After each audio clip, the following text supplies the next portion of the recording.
Chris Chinnock here for Display Central. I'm here in the Elbit booth at ITSEC 2013.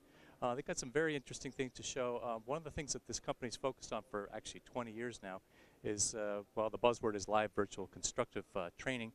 And what's important about what they're doing here is that they actually use a lot of the physical hardware that commanders and troops use in the field.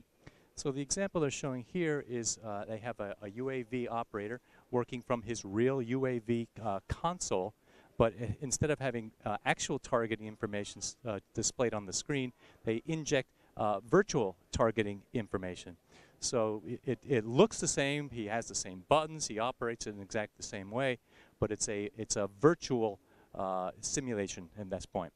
That targeting information is then passed off to a C4 module, which is operated by another person further down the chain to make targeting decisions.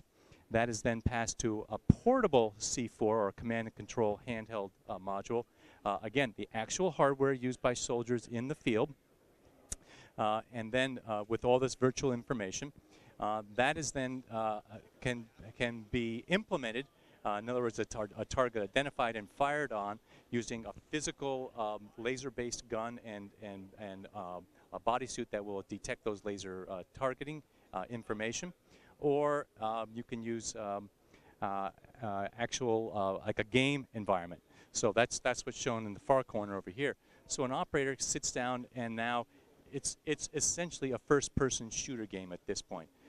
But it's actually the whole situation, the whole scenario is part of a live virtual battle with actual hardware being used, the same physical hardware used in the real world being used to do this training.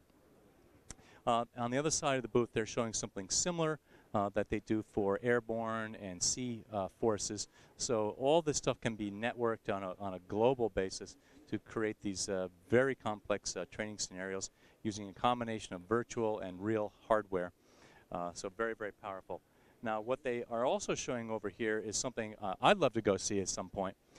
It's the first full squadron level F-15, F-16 simulation and training facility. This has got, I forgot to count, probably 6 or 8 full 360-degree dome simulators using Barco Sim 10, that's 10 megapixel projectors, and a full 360-degree dome. They have full planning facilities here. They have desktops for secretaries. The whole squadron goes to this facility for a week of training. They put on their flight suits, they put on their jackets, they go into their simulators, they fly as a squadron in the simulator. Now this is really, really powerful because they have in the simulator, not only this 360-degree view, they see their wingmates as part of the simulation that are flying the simulators right next to them. So this is, now it's not a full motion platform, but they can do all these virtual missions to fly into Afghanistan and other places, or Iran in this case, and do these virtual training missions. Very, very powerful system, the first of the world and of its kind. So this is operated by Elbit and maintained by them, so very, very interesting system. That's it for Elbit. Chris Chinnock for Display Central.